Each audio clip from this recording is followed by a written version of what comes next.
Let's meditate. So sit upright with good posture.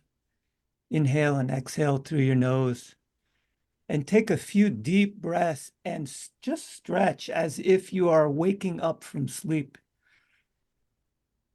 Whatever feels good, you can turn your camera off if you're self-conscious about it, but inhale and stretch, and exhale and relax. Inhale, stretch, exhale, relax. Inhale, stretch, exhale, relax. Inhale, exhale. Good. And just start to make those movements smaller and smaller and settle into your meditation posture.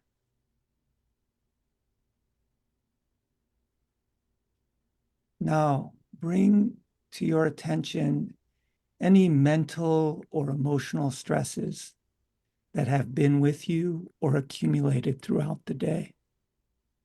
On the inhale, bring them clearly into your awareness. And on the exhale, let them fall away. Inhale, let them up. Exhale, let them go.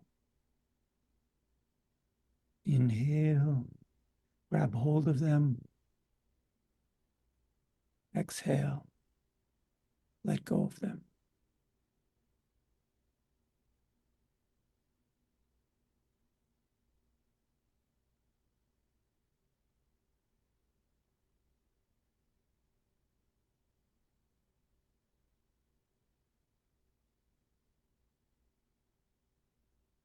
Now, open your eyes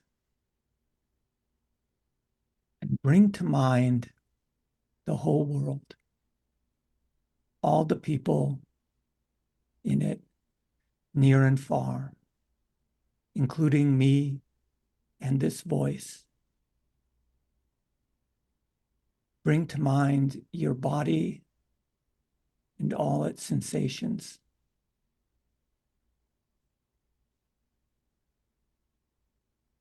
Bring to mind your mind and its tangle of thoughts.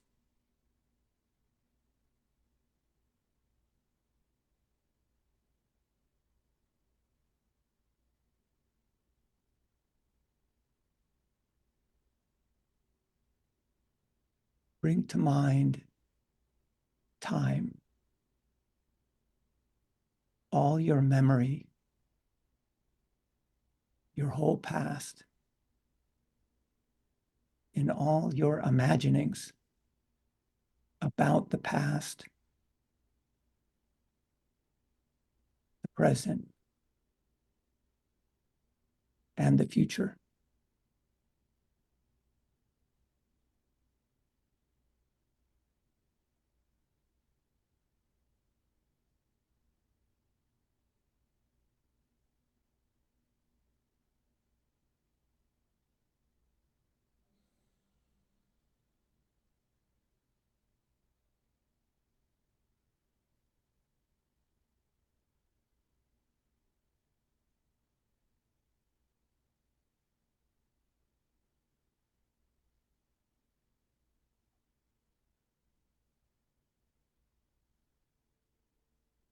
Bring to mind space, from the immediate space in the room you're in,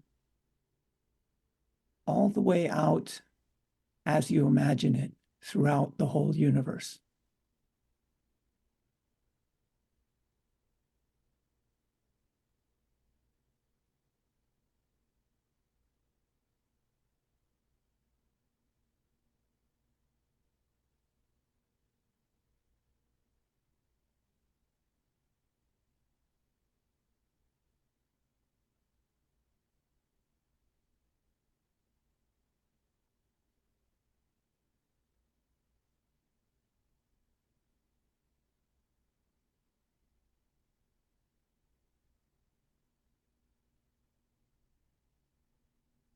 bring into your mind all these things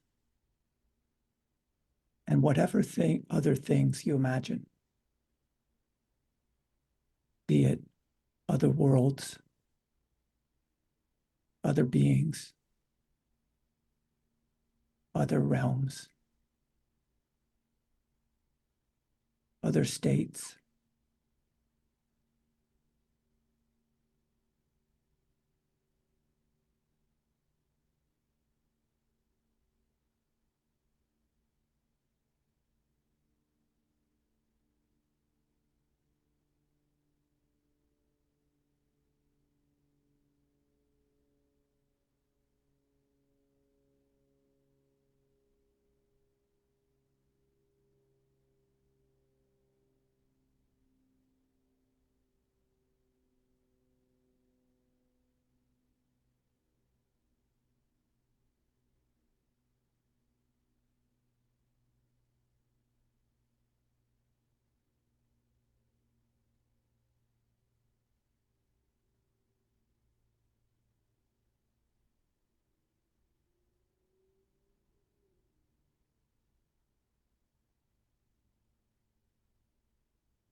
That's everything.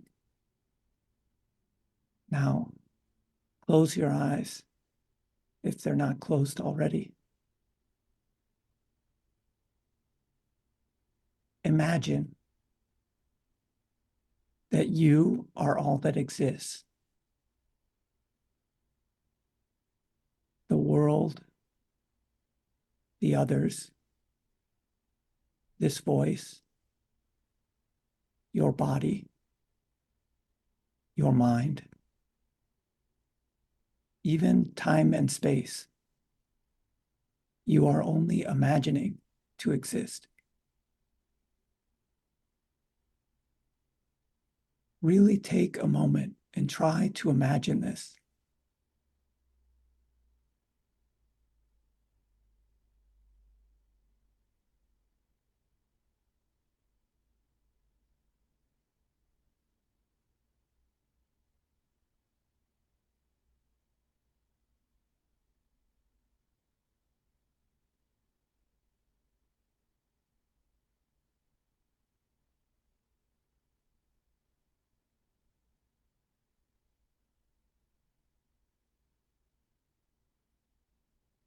Now, try to find there is this subtle thought,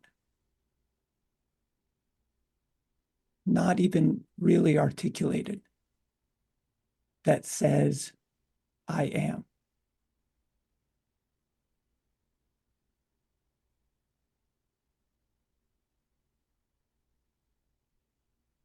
But even that is just a thought, an imagined existence.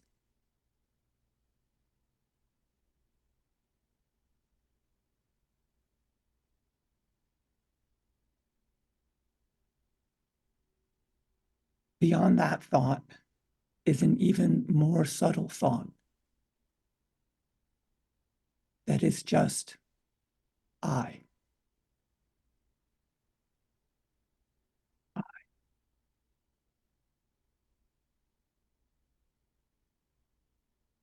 I.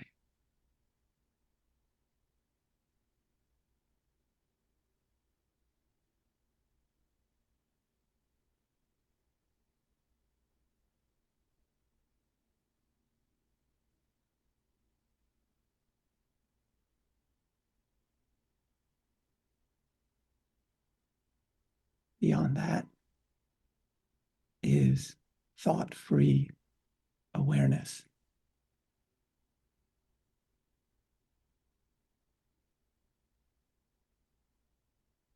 And beyond that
As we conclude the meditation,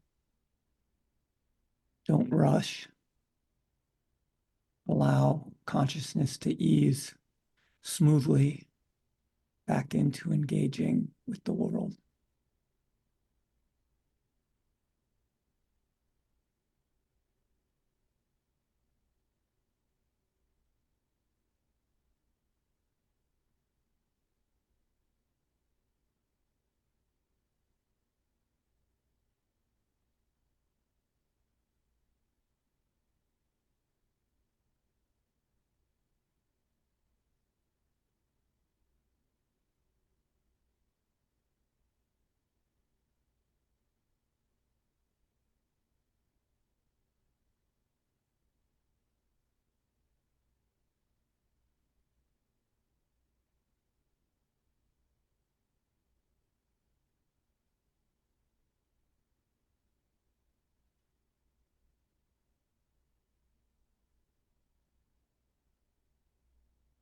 Good. Bruce, you want to Yes, introduce our topic here? I will. I will. Thank you for that meditation. Thank you for the prayer, Mark. Um, so I got home late last night from a 7 or 8 days in New Mexico, and called Matthew up this morning and we said, we got a Zoom meeting tonight. And he goes, "What's the topic?" Uh, and I said, I have a question for you, and maybe it would be a topic. And so my question was, um, how does our imagination lead us into distraction or into deeper spiritual understandings? What role does imagination play on the path? And uh, Matthew said something like, "I love it. That's a great topic. You could write a book on that."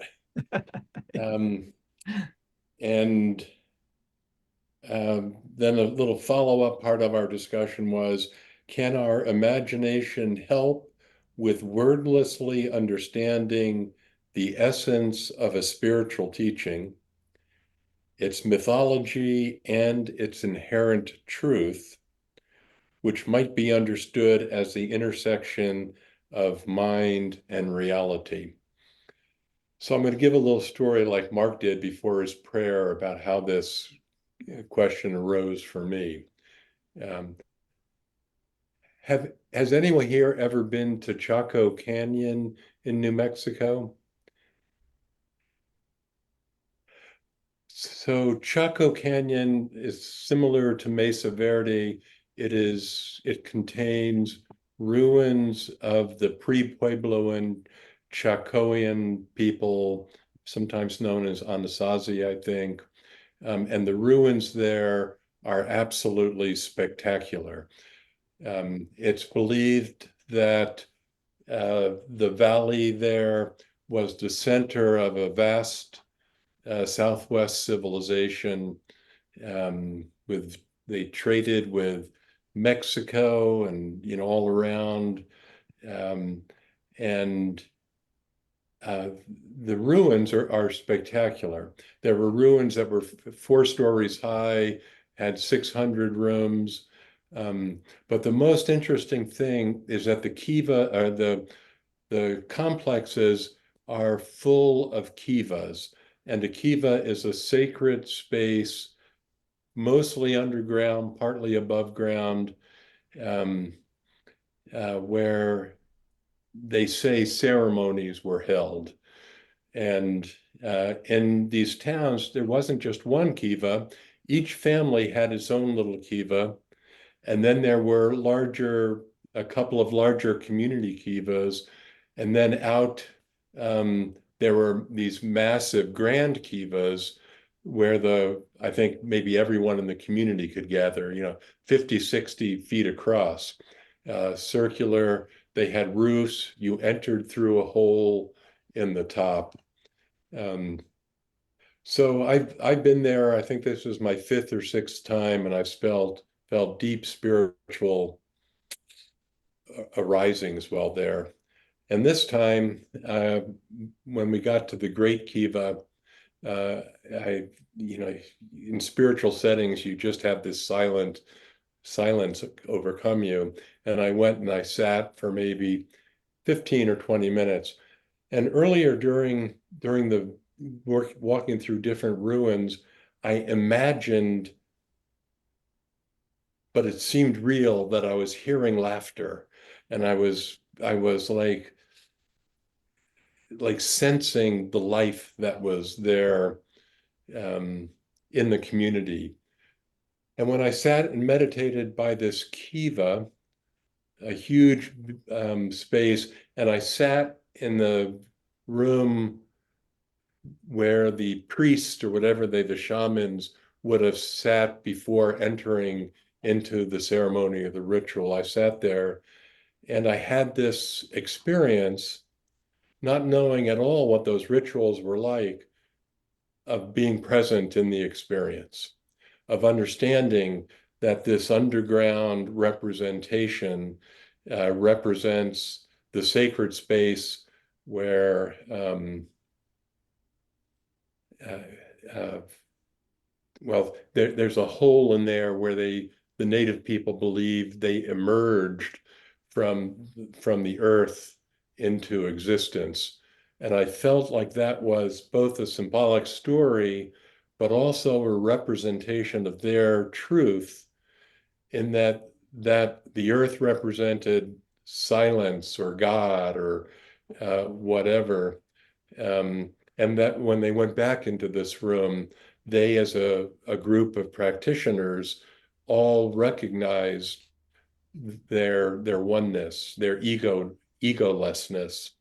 And they had their shaking the rattles and hitting the drums and feathers and the smudging incense.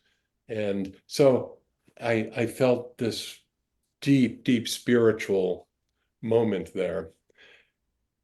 But it was also in my imagination. So, but it also felt real. It felt like I was touching into something. So I wanted to talk with Matthew about that. Um, and we decided that that would be a good topic. He and I never haven't talked about it yet, but that it would be a good topic for tonight. Um, and hopefully each of us will have a chance, or some of us will have a chance, to share similar types of moments in our lives. So that's the background. And Matthew says, um, when we first got on here, that he's been thinking about this today, and so Matthew, what have you thought? Why don't we open the uh, discussion up to a little pre-discussion, because I'm curious how people react to this story and if they have similar stories, either related to being in a spiritual setting and what they might have having some kind of extraordinary experience, or any experience in which you might have wondered, am I imagining this or is this real? Because that's an interesting question, an interesting dichotomy, imaginary or real. And I'm just wondering if anybody has anything to share along those lines. If not, I can move on. But I just thought we should open it up and see if anybody else has a similar story.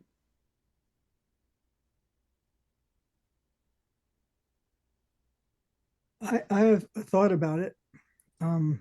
A story might come to mind. Does anybody else have anything to say first? I don't want to necessarily be first. I just had a thought. Going once, going twice. Okay. I was, as you were talking, Bruce, at one point I was thinking about how Matt has talked about contrasts. and how one of the ways we experience life is through its contrast with other things. And I was thinking about some experiences I've had like that, and what in the moment made them feel special. Were they really, really special, whatever we're going to call that? Or did it seem special to me? And if so, why? And I was, I'm going to say this. Did any of you see the movie, What the Bleep Do We Know? No? All right. It would be hard to communicate this if you haven't seen the movie, so I'll just skip that. Although I didn't like the movie except for this one little section where I thought they did an incredible job of showing what motivates us, like on the chemical, like on the level of like little voices that are driven by chemistry on our body. And as you were talking, Bruce, I was thinking that there's I'm going to say this. I feel that deep, whoa. My cat's on my lap and she just freaked out on me. Easy. Inside, part of me knows the truth and knows what's real and knows what feels right in the context of that larger beingness or whatever you want to call it. And then there are things that are sort of ancillary to that may not be that, but they feel kind of similar. They make me feel calm in a certain way or stable in a certain way or kind of clear or still or whatever. And so when I'm in an environment like that, that part of me that knows what stillness feels like occasionally relates to that other thing and goes, that's special because it feels like this other thing in me that feels special. And it's just a sort of like a corresponding resonance. And it may or may not actually be that, but because I have that association somehow in me from mentally or chemically, or I don't know, whatever, I don't, the answer to the question for me is, I don't know, but it feels to me like we have all these interrelational things in us and they flow sort of unbidden. And if something feels special, it's like, as long as it promotes where we're going, I think it's great, whether it's imaginary or not, because ultimately it's all imaginary. Yeah. That's all I got. Yeah. Ultimately, it's all imaginary. So you just started with that and kept it short. Yeah. Well, one of the things that I was thinking, I thought I was thinking a bunch of things about this today, and because it is a huge topic, and as a writer of speculative fiction, I love this topic because, I devoted a lot of my life to trying to imagine various things. And of course, I did that on my spiritual path as well. I think everyone does, and imagination plays a huge role in that. Think about it. If we didn't imagine something at the outset of the spiritual path, would we even have set out upon it? So in that sense, imagination plays a huge role in our spiritual lives. It actually sets us on the path itself and is a constant companion on the path as well. And although, I talk a lot about transcending views, seeing through views, and not speculating. On the other hand, these views and speculation can be very helpful. And so, our whole path is like this, a tightrope walk between the views that we have being helpful and becoming a trap or becoming unhelpful. And because ultimately,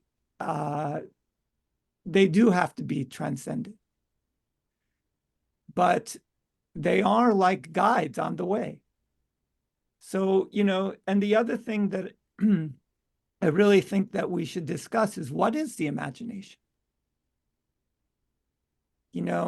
In these kinds of discussions or even interior dialogues, when we're inquiring into spirituality or life or, even just everyday decisions, we ask ourselves certain questions. And I think it's fair to examine those questions and say, well, what is that? You know, if we're discussing imagination, for example, what is it? And suddenly the whole question becomes not so clear. We don't know what it is.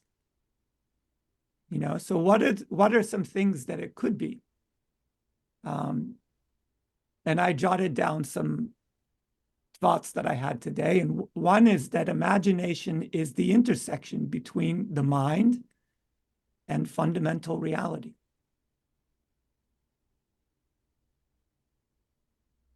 Another one, everything that we know about the world and ourselves comes into being through imagination. So another one is, imagination is the creative power of reality.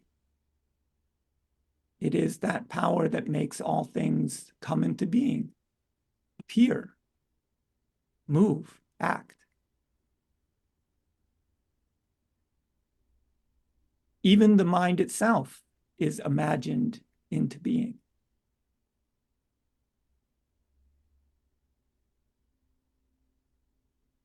Matthew, Yes, yeah,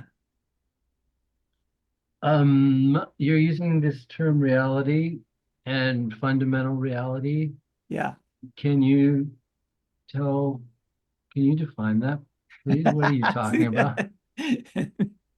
That's great. See, this is exactly what I'm saying. Like, yeah, so now we've brought up another term, fundamental reality. Well, what is that? You know, that will take us down a whole other path. What is fundamental reality? All I'll say for now is that it's not the, you know, what people normally call reality.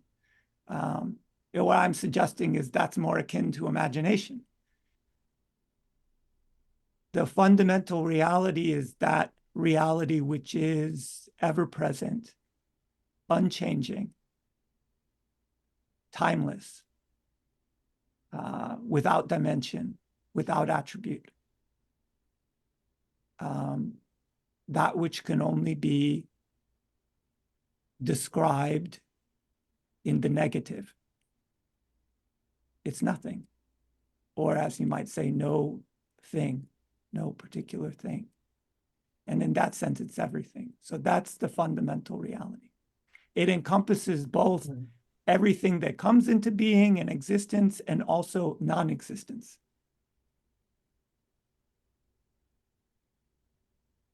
Perfect.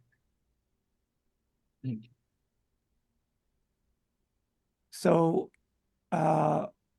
imagination could be imagined as image creation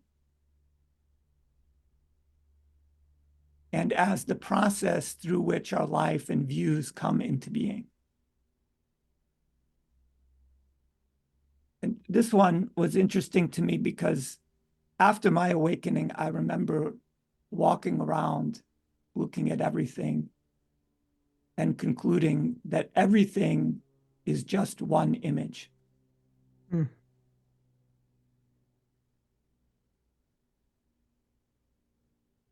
Question.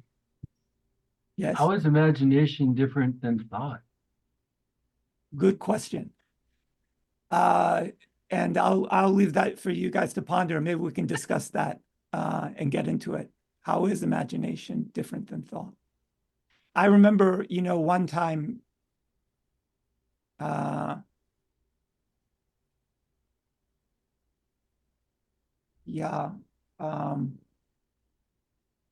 you know, or here are some other questions.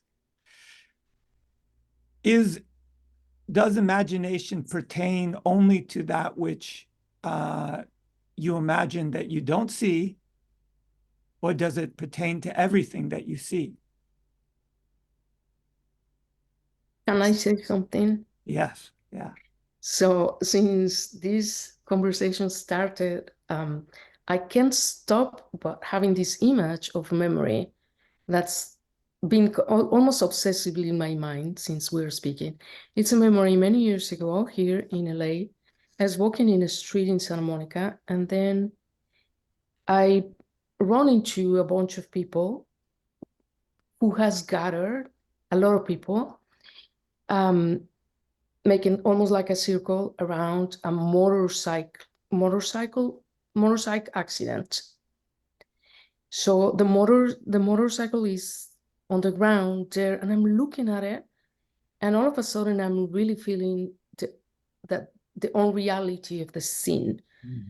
I don't know how to explain it. I had moments in which, of course, this world doesn't seem real, but in this moment, and the strange thing in the scene is that I'm looking at it and kind of wondering about this sense of unreality, and a guy from the crowd comes to me and says the following: "Is this real or make-believe?"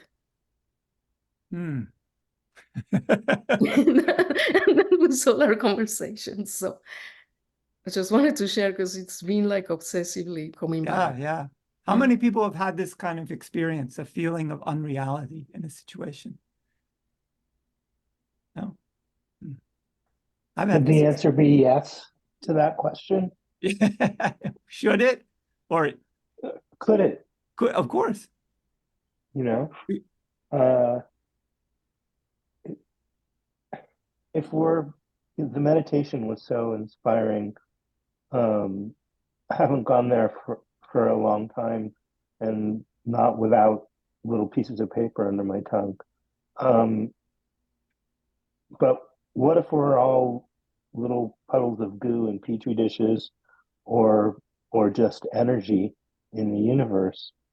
All of these things may be things that we have some connection to strike up imagination or send us down a path of learning that is valuable, but real, not real.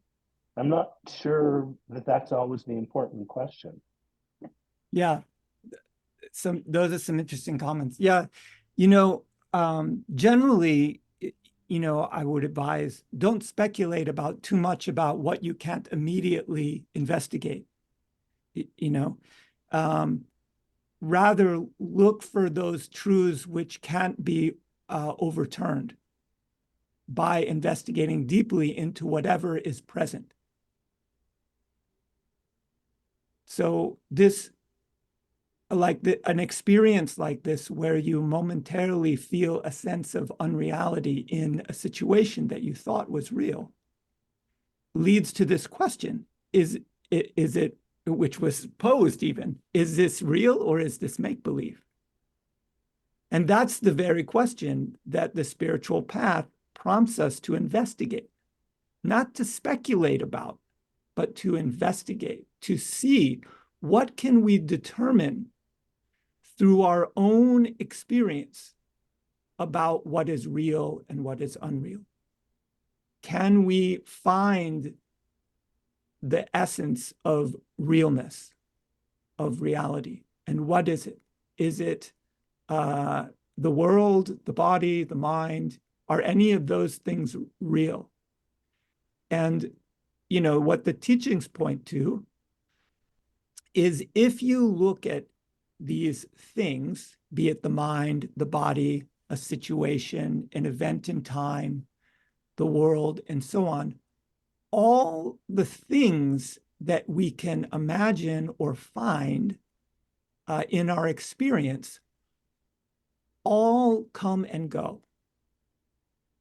They appear and then they disappear. And everything is like that. So if we are looking for something that is real in the sense that it is fundamental or underlies all the phenomena that we experience, it can't be any particular thing. It can't be an event. It can't be the body. It can't be the mind. It can't be the world.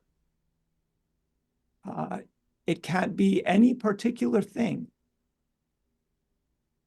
And so in this way, we start to investigate. No, it can't be that. It can't be that. That's not real in that lasting sense. And we just keep looking until we find that which is ever present. And that's why I've sometimes give the advice to people, look for nothing. Try to find nothing. And in that search, you will eliminate any particular thing because you'll see, that's something. In fact, anything that you imagine, you will say, that's something. And so it doesn't need to be pushed away or rejected. It just needs to be seen for what it is, which is something, not nothing, not real in the lasting sense. It's just a transient phenomena that's there. You know, we have all these kind of emotional reactions to different ways things are phrased on the That's what I was spiritual gonna path. say. But, you know, try to set aside those emotional reactions just to look clearly, or, you know, create the kind of phrasing that sits well in your mind. So you can say, you don't need to reject it, just set it aside over here. You know, oh, well, I'm looking for something that doesn't have these qualities because that's something that has appeared. So And far, I think the only thing that transcends that for me is that the process continues. The experience of encountering something and trying to discern it, of its reality, repeated over and over, is the consistent bit for me so far. Right. Yeah, but there's still within that constant change, right? New things always appearing, old things passing away, and so on. So there's still Has to be. right. And so none of those things need to be rejected or pushed aside. The way I see it is you need to see through them, see them as transparent. Behind all those things is this nothing. So, you know, imagination is both, I heard somebody say this about the world, and I realized it today that imagination fits the same bill. Imagination is both like an engine of suffering and a wish-fulfilling jewel. Why? Because everything that we imagine that comes into being through imagination is impermanent. It will pass away. And as something that is impermanent and temporary, it isn't real in the lasting sense. And so whatever we imagine, it will eventually vanish. And due to that, and due to the fact that what we imagine and reality itself are at odds with one another. You know, to the extent that we imagine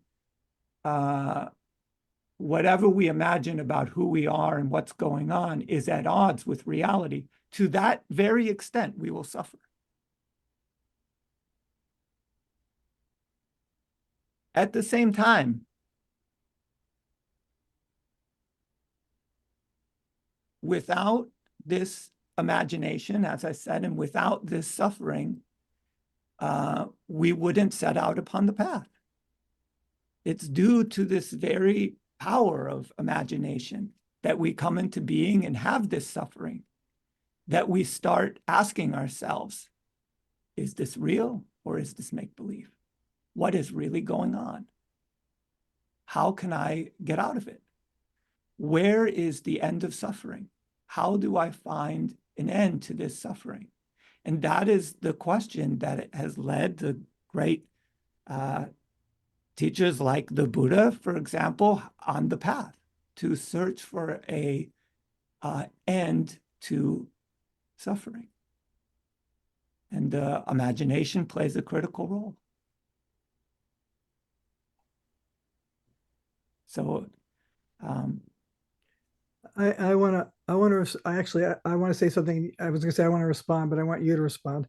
There's something I didn't say in what I originally said, and in the sort of the context in which imagination is being mostly framed here, but not entirely, is that it's something we do. Like if I imagine I could be a famous chef, I could decide to go to school and study cooking or whatever. Like I imagine my life that way. But I was thinking of imagination in the other way as well, which is like imagination sort of happens when I'm not intentionally thinking of anything. The mind just comes up with stuff.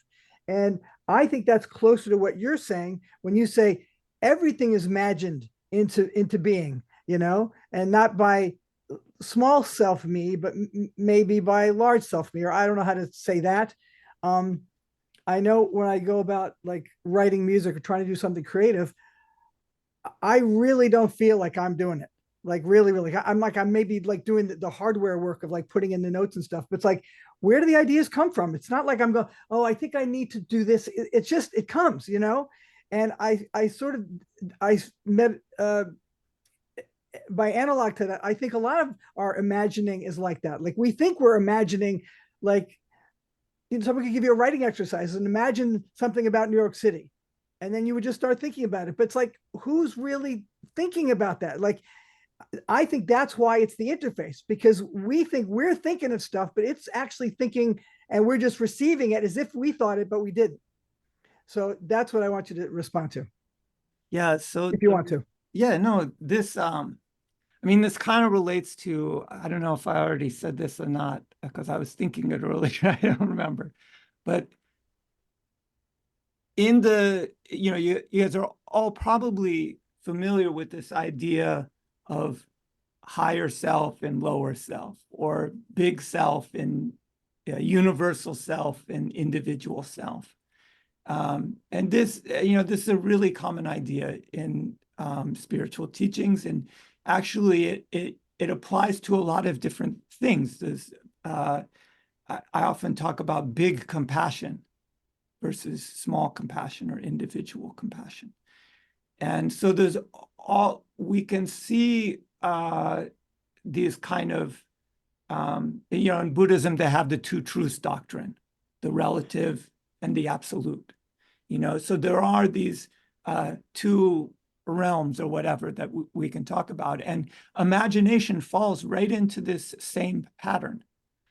There is the small imagination that, if you just pull somebody over on the street and ask them about imagination, this is the thing that they immediately think of is, oh, I imagine, unicorns or post-apocalyptic adventure stories, or I can imagine what happened in the distant past, or I can imagine what might happen in the distant future, and I can imagine what's going on in France right now. So that's the kind of like prosaic imagination that we all are familiar with on a day-to-day basis. The imagination of the artist or the actor or whatnot. Well, there's also this big imagination, which is the imagination that I was talking about, that brings the power that brings everything into being and makes it makes everything appear. That's the big imagination.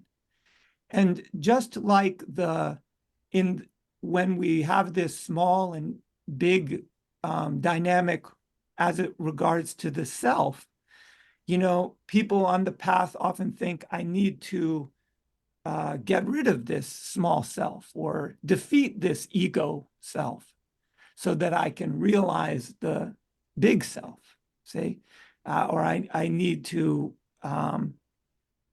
overcome it or kill it even. Some people say, let's kill the ego, and then by virtue of getting rid of the small self, we come to realize the big self.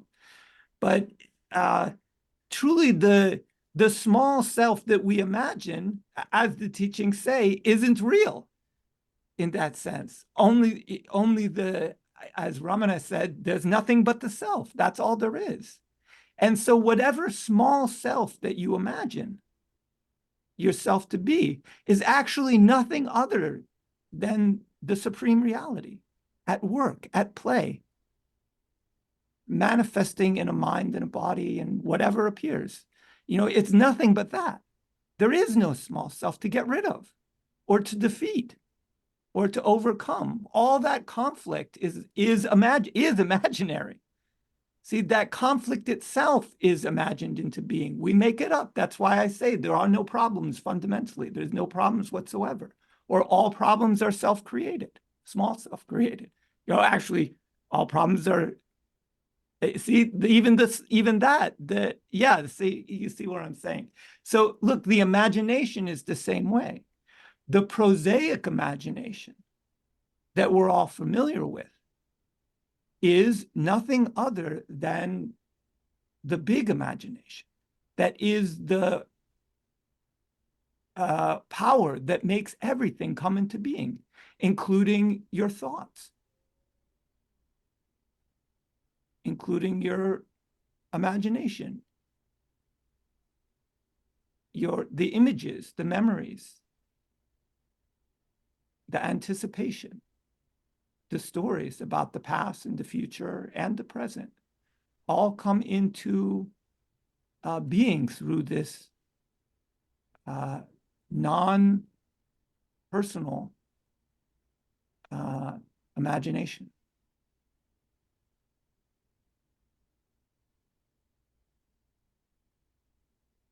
I think it's similar to, in the Indian tradition, what's called Shakti. It's like the power of creation.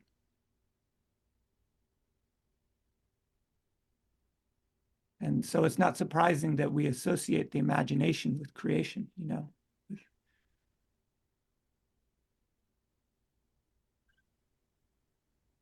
Matthew, Yeah. fundamental reality, big imagination, supreme reality. You once said that, you can't take your ego through that keyhole to the other side, right? Yeah. Right. So I've been listening, so my question is about when you're on the other side, when you're in fundamental reality, is there bliss? Is there emotion? Is there bliss? And yeah. So there's a couple of questions in there. And let me just clarify the first one. You are in fundamental reality. We all are. There's nothing else. There's nowhere else to be. So that's the first thing. Even just to recognize that at an intellectual level, look, you have to be in reality. Otherwise, what else are we talking about? So that's a good place to start, that whatever is going on, it is some aspect of what we call reality. And I suppose the most basic version of this is something's going on, right? Something's happening because we're here and we have this discussion or we have these questions. So that's the first thing. The second thing is, let's say, not if you're in fundamental reality, but let's say if you realize that you are that fundamental reality. Let's put it that way. And then, so the question is, in that case, you'll realize you are this fundamental reality. Is there bliss? And the answer is yes, there's bliss. But let's talk about it. In fact, in the Indian tradition, they call this fundamental reality Brahman, and they say it has three aspects: Sat, Chit, and Ananda. So Ananda is bliss. Sat is being, I think. Chit is consciousness. So these are the kind of, look, and they're just pointing. They're trying to say, what could we maybe say about supreme reality? So this bliss or love component is there, but like you have small imagination, small self, big self. There is small bliss and big bliss. There is small love and big love. And so I just want to make that distinction, because even if you realize fully that you are this reality,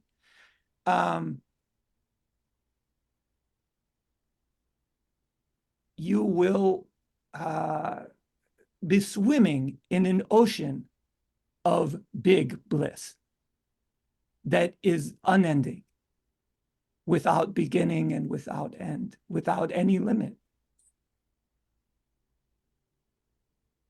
But you may experience, you may still go through some things. You may still experience the manifest bliss, or the small bliss may come and go, because that's the nature of small bliss. That's the nature of all things, of all manifested things. They come and they go. So it's not like you'll be just, I don't know what you imagine bliss to be. See, that's let me ask you that. What do you imagine bliss to be?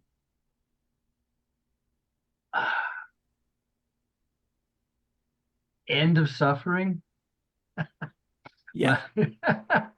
Yeah. Yeah. And So yes, that's the big bliss. So, but it doesn't mean you might not, I don't know, get annoyed by something, or you might not get in a car accident and feel pain. See, I should qualify. See, all these things become very difficult to talk about, because if you realize that you are this reality, it's not you going through those things. Your mind, your body will go through those things, but it won't bother you. Even if it's something horrible, fundamentally, it won't bother you, because you know that's not what you are. You're not the thing that comes and goes. You are the thing that's always there, or the nothing, the no thing. And that's the thing that is continuous bliss. Everything that exists or comes into being is going to come and go, and that's going to you will go through whatever you are destined to go through. The best way I can explain it is by giving you a concrete example. And I've told this before. I had to give a talk. This was at a writers' conference about martial arts and fiction. And I had brought along a friend of mine to help do some demonstrations. And I remember we were standing, outside the lecture hall, just chatting before the time was coming that I was supposed to give my talk. And I remember telling him, it's funny, I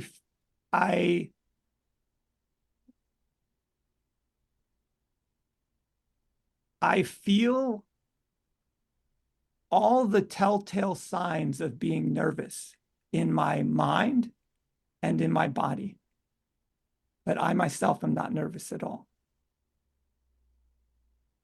It's like that.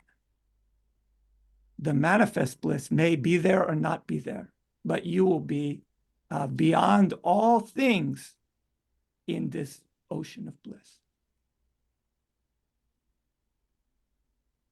And I'll also say, look, this never would have made any sense to me if I explained it to myself 20 years ago, but that's how it is. It, As best as I can it actually makes perfect sense. When Or here's another way to think about it. I've been reading the Christian mystics lately, and one of the things that Meister Eckhart says is he says, be as you were when you did not exist. And that's, if you go to that place, you again, you will be in that ocean of bliss.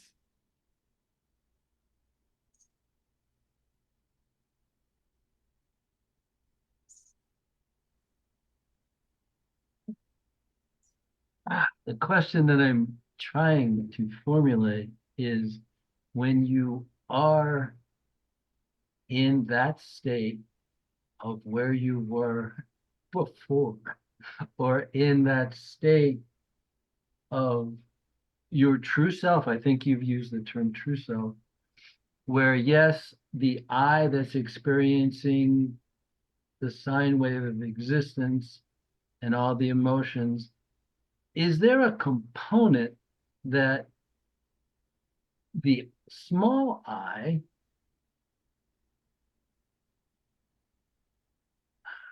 do I want to know? Will I, the small I, feel any of that ocean of bliss? Yes. At least that was my experience and is my experience. Yes. So in your day-to-day life, when you're both in the duality and the non-duality, or in the small self and the true self or large self, To me, I'll just say to that, to me, there's no difference. There's no distinction between the small self and the big self. And that's what I was trying to say before. When you realize this big self, the small self is just seen to be nothing other than that at work. And so there's no distinction between this small self and big self. That distinction is what leads us into suffering. We think we're not that. We think we're this, oh, little poor me, you know, right? born into this world of suffering and going through all these things. But yes, my experience is, yes, you will realize that bliss. And whenever you look for it, there it will be.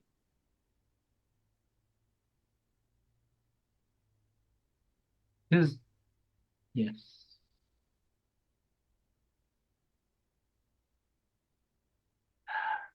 Thank you.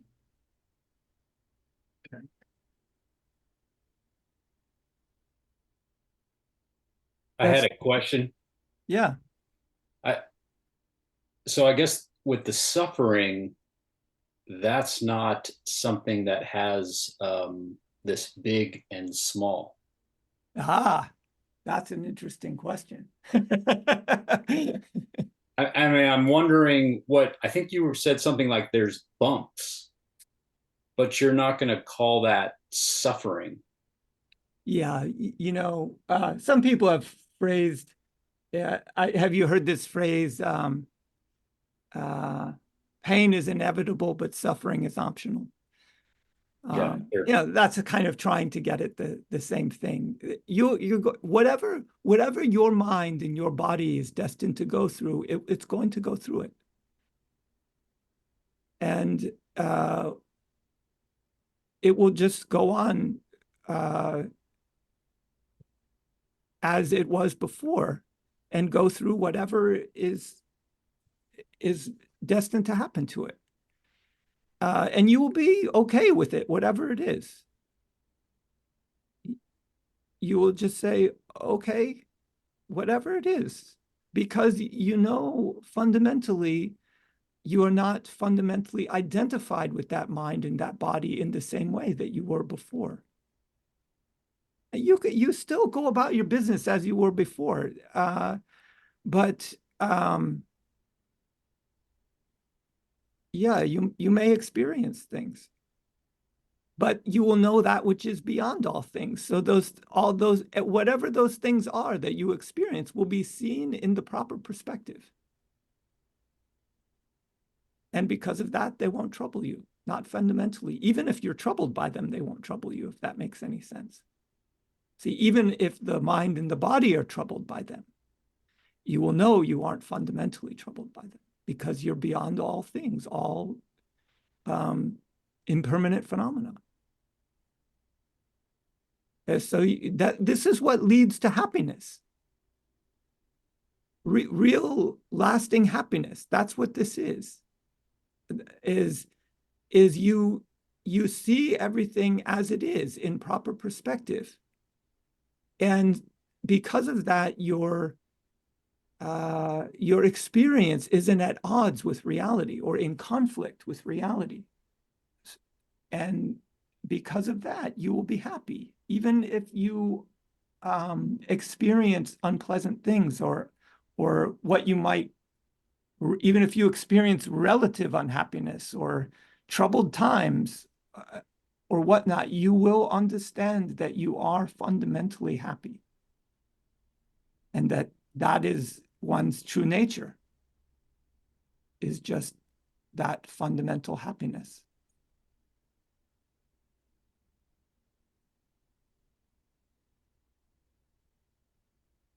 Matt, I have a question. Thank you. Yeah. Oh, I'm sorry. I'm sorry. I didn't mean to jump in there like that. Oh, you're good. Okay. All right. So, do you ever feel, Matt, like we're making too big a fuss out of all this? Like, this is so simple. Like, why are we should be outside throwing a frisbee around like this? Do you ever feel like that? Well, I will say that it is quite simple. In Yeah. fact, the difficulty is it's so simple Hmm. that the mind can't even conceive of it. Yeah. Because the mind is designed to deal with multiplicity, Hmm. with things, and to imagine and to function in that imagined world. Sure.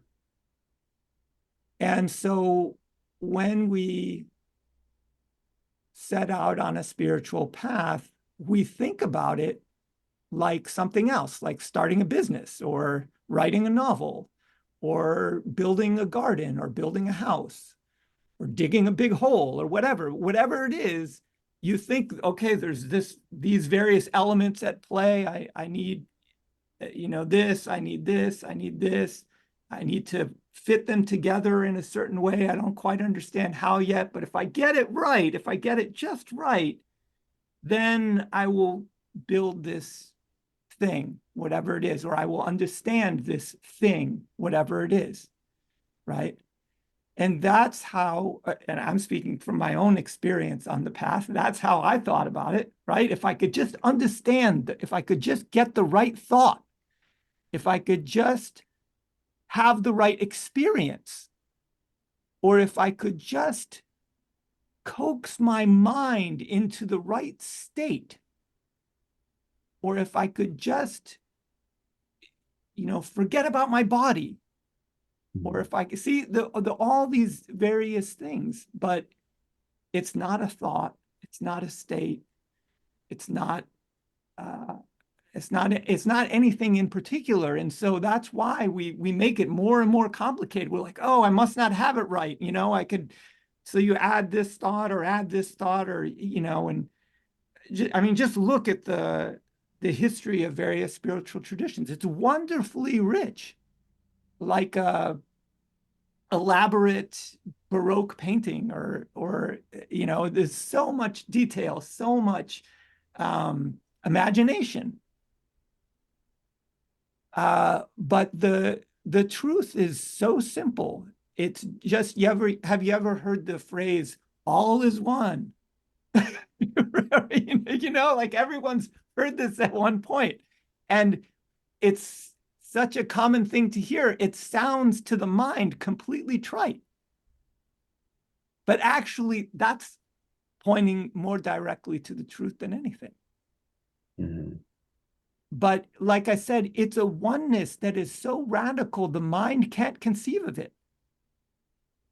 find it so annoying. because the mind isn't separate from it, you know, and so yeah, maybe you could just go outside and throw a frisbee, you know, forget about this, you know.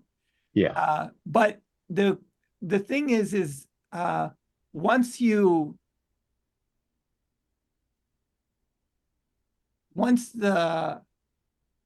the seed has been planted, you know, and takes root in the mind, you can't let go. I couldn't let go of it. See, again, I'm just speaking from my own experience. Once I heard there is a truth to realize, once I heard that enlightenment is possible, I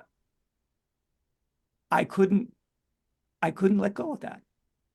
And I tried to let go of it, you know, and in fact, I abandoned the spiritual path. But when I look back on my life now, I never abandoned it. I just directed it into other areas of my life, and eventually it would crop back up again in different forms. You know, we're always looking for happiness. We're always looking for the truth, for happiness, for peace, you know. And so we might look for it through a job, or through a relationship, or through a new philosophy, or through ambition, you know, career ambitions or something like that. You know, whatever it is that we're looking for in our prosaic life is actually an element of this deeper search for this oneness. That's what I meant before when I was saying how the bigger imagination is steering things. Even though I'm imagining this, you know, there's a bigger imagining going on that's sort of outside my purview, but I'm following it anyway, not even knowing. Yes, in fact, that's where I think I wrote something about that in my new book, which I think is coming out next week. Maybe I got it there. What I yeah, oh yeah, you've read it. So what I said is that, you know, there is a process at work, and we know very little, if anything, about it. You know, we're just playing our part in that, and it unfolds as it's going to unfold. So Matthew, that leads to a question: how do we use our imagination effectively in our spiritual practice? Good question. And again, I want to reiterate that I do see the imagination as very important, or playing a powerful role in our path. And I would say, how can we use it or harness it? I think you said in when you wrote the question up, and I would say only by engaging with it. So whatever you know, wherever your interest goes, whatever teachings or teachers or traditions or philosophies or thoughts that come into your imagination and into your life, engage with those things, follow them to see where they go.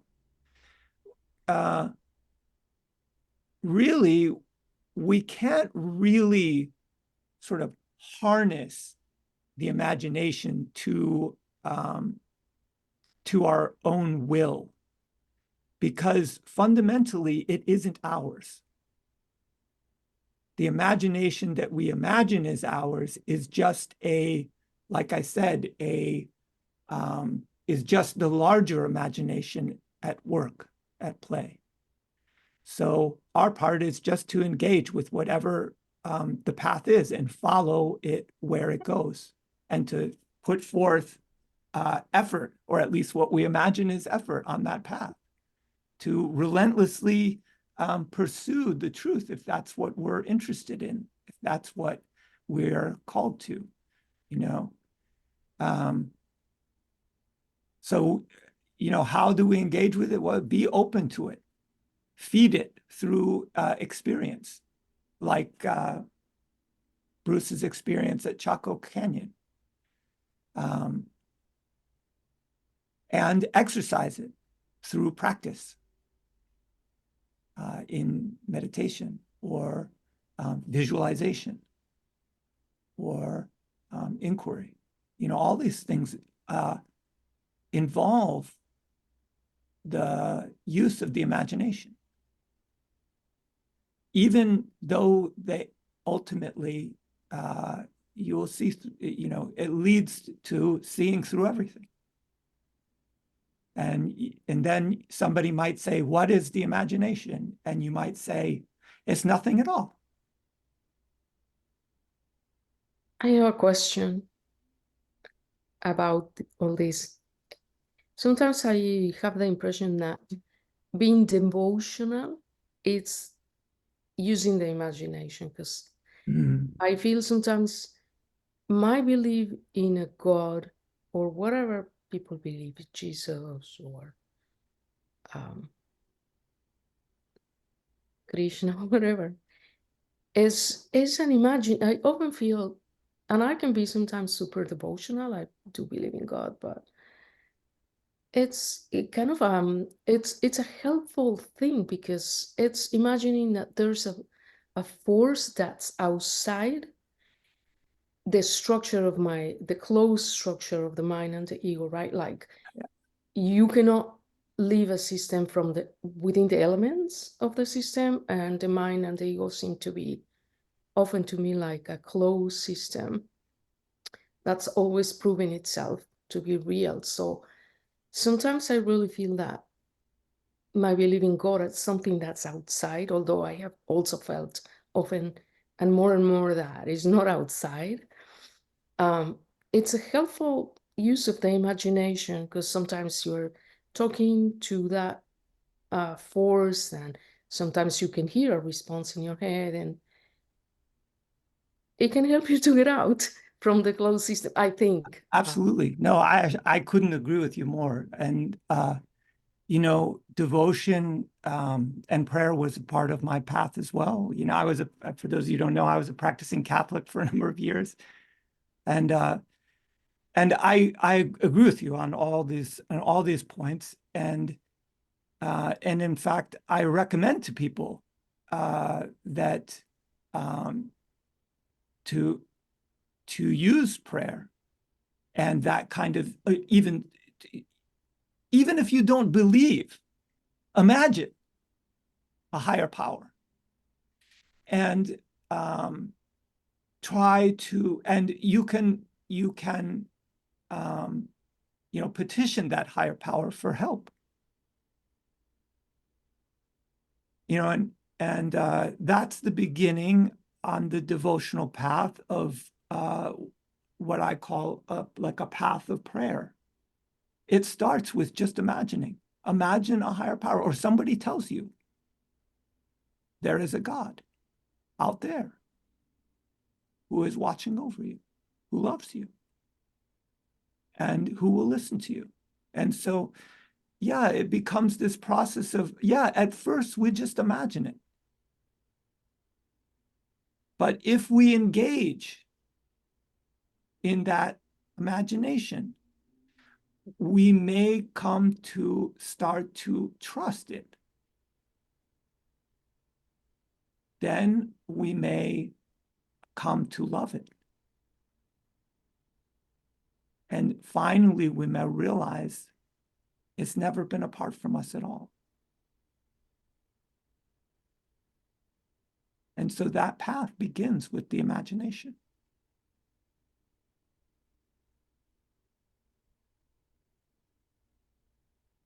This is a great place to end because our time is up and we always end on time. So this was a good discussion. Thank you, everyone, for your questions. Thank you, Matthew, for your answers. And we end with a dedication.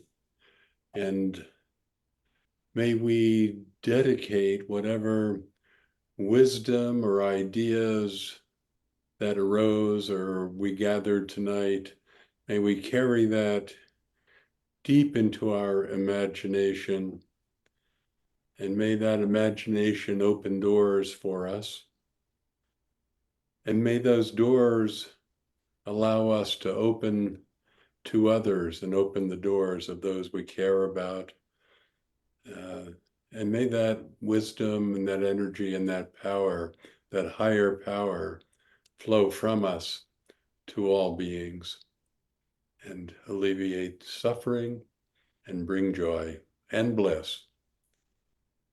Thank you, Bruce, and thank you everyone for Amen. being here. And Thank you. and best wishes to you all. Peace to you all, and I look forward to seeing you all next month. Yeah. And a quick Thank you. reminder, we're doing a retreat in October. I believe the retreat is full. There might be one extra bed, but it's always good to have backups. So if anyone wishes to attend or hear more about it, send me an email and I'll let you know. Thank you. Thank you, you. Bruce. Thank you, Yeah. everyone. Great seeing you all. Bye, everyone. Bye. Thank you. Thank you, Matthew. Love the you. discussion. Thank you very much. Take care. Yeah. Have a good one.